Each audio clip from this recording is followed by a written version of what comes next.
you will be surprised to know that the amount of neurons which we have in the brain, our gut has got more than that. It also thinks.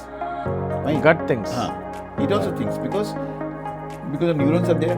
The moment the food goes, what type of food is going there? So there is a direct connection through a nerve called vagus nerve. I cannot say this has to be done, this I am doing, if you want a good result, you have to change your things. Right. So there may be this is an area where you have to change. Now how you will change it, because you have to decide. Because your situation is different and other person is different. So somewhere you have to work for yourself. Right. And that's what to guide. We are there to guide you. Certainly. Just one more question on the food segment again.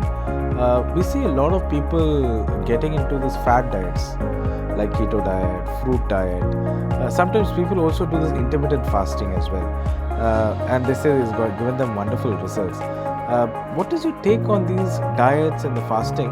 Is it really good for your health or gut health in general, or do you have a different standpoint here, sir? In our current generation, in what the lifestyle that we have, stress has become part of our life, sir. And you just now pointed out that mitochondria's function is important, and if it is not functioning properly, you have fatigue. Yeah. You are tired. Most of the youngsters never realize this, and they have fatigue, and then they say that I'm stressed, and they take antidepressants sometimes. I don't know if that is the right practice, but according to you, how does one combat stress? I can't reduce stress, but combat stress, and what will be the right steps towards it, sir? Yes, that is a very nice question. Remember one thing, that stress cannot be managed. So there is nothing called managing stress. You cannot manage your stress. Remember a thing. Okay. You can, now there is a word called eustress. Stress has to be there. I am a surgeon. So I have to have certain stress during my operation. Every day I have a stress. But because if I take it positively, there comes the role of mindset. Fine. What type of, whether I am converting, you have to use stress as your stopping stone. You have to use it. You have to convert it into eustress. How you are perceiving the stress. So there was a study done. Okay. There was a study done, and they they asked the people whether stress kills or not. Fine. And there all people they answered. They have around 10,000 or something people they have studied. So some people wrote stress is bad, it kills. Some people said stress is good, but it kills. Then the third group of people said stress is okay, it doesn't kill. Fine. They found out, and they followed them for the last 10 years. And they found out the people who told stress is bad and it kills, their death rate was very high by the 10 years. Their complication and all the things, they are very that category. And the people who told the stress doesn't kill and it is good, fine, those people are very good. They are well. So they found out that it's the way we perceive stress. It's the mindset, whether I have a fixed mindset or I have a growth mindset. Right. That the role comes. So anything, whatever comes to your life, how you are tackling those things, how you are taking it, the way you perceive it, the changes inside will be like this. Right. Because during stress, the two hormones very important is that you know that cortisol level becomes very high. Body goes into a fight and flight mode. Fight and flight mode, you are there will be cortisol level is very high, and because of that your circulation will be peripheral. Your gut doesn't function well, your mind doesn't get good brain. So that's why you're confused. Right. You don't get the things. So if we get that fear, some kind of because your blood supply is very less there. You will never get digested there because everything is body is ready to fight and flight. Fine, but the moment you think okay, it's okay, you go back to again to the opposite of it, rest and restore. And that time another chemical comes into play that is called growth hormone. That is a growth hormone, DHEA. DHEA, but body secretes both during that period. Cortisol also, DHEA also. If the cortisol level is high, then we are damaging our body. But if the DHEA level is high, growth happens. Then our everything is good. We go towards success. Right. Our efficiency increases. My performance becomes better because I think okay, I have to do the surgery. Let me see, and I can do it. Right. If I say, oh, this is a complicated one, can I do it or not? if this thing happen, then my mind goes over and I'll be creating a complication there. So it's like a make or a break situation. Yes. It's like diamonds. You create diamonds because of pressure, or you break because of something. Yes. Somewhere you have to make a balance. So you have to make your DHEA level high. Just because the perception, that's why I told you. And DHEA becomes high only if your mindset is right. You are a growth mindset. You have to work on. That's why we have written chapter on this management of stress. Right. How we have to. What are the things we have to take? Yeah, you mentioned about something also with regards to gut health and acid reflux also. So brain gut axis. Yes, is that also related, sir? Yes, brain gut axis means our gut is the second brain. You will be surprised to know that the amount of neurons which we have in the brain, our gut has got more than that. It also thinks. The gut thinks. It also thinks because the neurons are there. The moment the food goes, what type of food is going there, so there is a direct connection through a nerve called vagus nerve. So that's why when your stomach is upset, you are irritated. Yeah, we get When you are irritated, your indigestion comes. How come? Because there is a direct correlation between this. Our brain and our gut has got the capacity to. That is 70% to 80% of our immune cells are produced in the gut only. Right. If we don't respect, because this is because it also thinks what should be done, and it thinks only the input which we give them. Our input is bad, so naturally it will be bad, and our mind will be bad. Depression is one of the common cause. So somewhere we have to see that how can we correlate this thing. And our microbiota, which are called good bacteria, they are in our gut only. If by the food habits we are killing them, and the moment we are killing them, and because of the loss of those bacteria, all the chronic diseases are very common nowadays. You talk of obesity, you talk of depression, you talk of everything. And now we are correlating everything to our gut health. So gut health is the key for all chronic diseases. Because that is what is, because one of the, from morning to evening if you see, it's all depends on mornings mein kya khaye, dopar mein kya khaye, and in night also what I am eating. Yeah, exactly, sir. And we are gulping, we are eating without any reason. Especially during the late evenings, when this hunger pangs comes and you start gorging on some chow mein or samosa or something. At one point of time, till a certain age, it is okay. But no, it's never okay. But the body... It's never okay. But the thing is, we cannot stop it also. Right. So you have to ask them to be limiting those things. Not okay. If you want all those things, you can prepare. Because if you see the food outside, food court outside, all are making substandard foods. Even in a bigger brand also, I have seen nowhere that standard is being getting maintained. So our youngsters are all getting sick because of that. I see every day those people. So I operate on them. Exactly, sir. Because the current scenario, if it comes to a family, many a times husband and wife are working, and most of the food is through Swiggy. You order through food online platforms like Swiggy and Zomato. Obviously, we can't, as you said, we cannot gauge the quality of food. Now, do you think that there is a way wherein people prepare food on Sundays and they keep it in the fridge?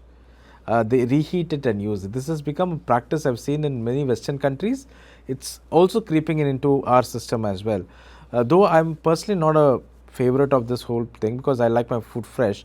Is it a good habit? But still people are eating home cooked food, but refrigerating the food and then having it again, is it a good thing to do, sir? What is your stand? The moment we store it for a longer period of time, the food value goes down. Value goes down. Food value goes down, no doubt about it.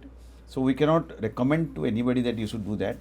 But simultaneously, they have to find out, every person, but I don't know, you have to make it a very individualized one. They have to think, if I have to stay healthy, how can I prepare? Everything, there is a solution to it. How because everybody is busy. That's why, there's a hustle. We have to break the hustle. They have to take a pause. They have to think what I'm doing. If you want to stay healthy, you have to take that pause. No? You have to start asking the question to yourself. That is why this book has come up. Right. That is how healing will come. I cannot say this has to be done, this I'm doing. If you want a good result, you have to change your things. Right. So then maybe this is an area where we have to change. Now how you will change it, because you have to decide. Because your situation is different and other person is different. So somewhere you have to work for yourself. Right. And that is what, to guide, we are there to guide you people. Certainly. That is where GSHER works. GSHER comes into that picture. That teaching, anybody can learn those things through our courses and all these things which will be coming in future. Certainly, sir. Just one more question on the food segment again. We see a lot of people getting into this fad diets, like keto diet, fruit diet. Sometimes people also do this intermittent fasting as well, and they say it's given them wonderful results. What is your take on these diets and the fasting? Is it really good for your health or gut health in general, or do you have a different standpoint here, sir? No, I am not different standpoint. If you were talking about, let us come to the fasting first. If you go to our ancient culture, no, we used to eat at 7 o'clock. Yes. By 7:30.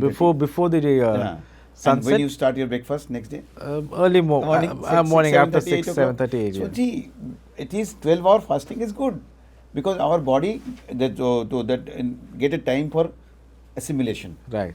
Fine. So 12 hours is a good time. Good time. So that is we were doing it before also. Now also, if you take a food at 8 o'clock, next day morning 8 o'clock, you are doing a fasting. That's good. Right. We are doing it. We don't have to do it again. You don't have to do it. Yes, you can plan out in a better way. Intermittent fasting does, because it does a lot of good work, because that gives a rest to your intestine also, and things which are absorbed, that utilizes the restoration part, it takes complete. So it is a cycle, goes in very nicely. Fine, this is it. About the fat diets, they are all working, they are taking the advantage of that curve cycle, and they are doing, we will give protein. And I have seen, as a doctor, I want to tell you that the fact is that all the people taking these fat diets, they visit hospitals with the complication of those things. Complications, right. Complications of those things. Okay. Fine. The keto diet, it has own complications. Other fat diets, they have their own complications. I have seen, I don't want to name anybody, because this is not the platform to name anybody. And wherever you deviate from the normalcy, you have to pay for it. Exactly, sir. I also see a lot of meal replacement schemes. Like certain companies have a diet where they say you take this refresher, you take a nice protein shake, and that's enough. You need not have anything. That has also become a craze, especially among the young women in our country or overall, and especially to maintain a good physique and a slim figure. A lot of people do this. Of course, it has its complications, which I know, but if you really want to advise these women, what will be the apt diet for them to still remain in shape and also work on this? Take your stand on meal replacement and give us an advice on this, please. See, there is no shortcut for remaining healthy. You can't take a shake and you say, I will be remaining healthy for that. You cannot do that. There is no shortcut. You have to work out. You have to do your physical exercises. You have to make your diet proper. You have to think, your mindset has to be proper. You have to give rest, proper sleep has to be there. Everything. So that is what it is. Cellular. So wholesome. That is what is the cellular protocol. Right. If I tell you something about the cellular protocol, it is about 4 stages. You have to go into the reset phase, where you bring all the things you are doing. You have to analyze it, how to bring them to a best level, so that I am doing good thing. Then you have to revive your cells through your food and exercises and breathing and everything you are giving. And then you come to the reprogramming. You have to reprogramming to your mindset, your meditation, your affirmations. You have to reprogram yourself and come to the restoration, so that you can properly restore the body. So this is what is the needed. So there is no shortcut to it. You cannot take one thing and tell I will be healthy, I will be fit. No, you cannot be fit. Today you look fit. I have seen young girls taking the protein shake, coming to me after 6 months and 1 year with all the fat gone like this, and they look like a skeleton and so ugly. Right. I always say, and it is very difficult to regain it back. So you cannot advise that you do a shortcut. In the market, sab bikta hai. Health market is a big market. Everybody is selling, they are playing with the emotions. So it is you who have to understand. Right. There is a person has to be educate themselves. The moment they will be educated, and that is what is my aim. What I want to envision is, I want to envision a world where people can understand about themselves only, and they Right. do the things which is good for them only, individual basis. So here comes the segment of personal health, Hmm. which is nobody talking about. Everybody is saying you do this, it will help 100 people. No, it will not help. Right. So never, I will never advise that shortcut. Please keep every shortcut away. You do from Yeah. morning to evening. You live a life of your own according to the way it should be. Certainly. It's not a big thing.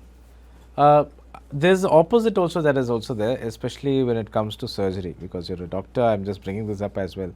A lot of people advise bariatric surgery for people who are obese, and especially they say that it works well and does work. Of course, from a medical standpoint, I don't want your suggestion because that is different. But from a cellular standpoint, from a GSHER standpoint, your organization, do you think there is an easier way to combat rather than going in for surgery, or surgery? No, is I will, right? as a surgeon also, I'll advise surgery is not at all. We are playing with the physiology. As a surgeon also, I have now adopted this one because I personally don't like this one. Bariatric surgery. Bariatric surgery, I never recommend anybody. I don't like it also because people are getting results, but again, it is a short-term report, and you are totally changing the physiology, and which is, see, body is been made in such a way. God has created. Is it got everything? You talk about weight loss, you talk about this, everything has got a solution. You have to work. Why you want? Again, I told you that come to. There is no. They should not opt for a shortcut. It may be bariatric surgery only advisable to person who are moribund,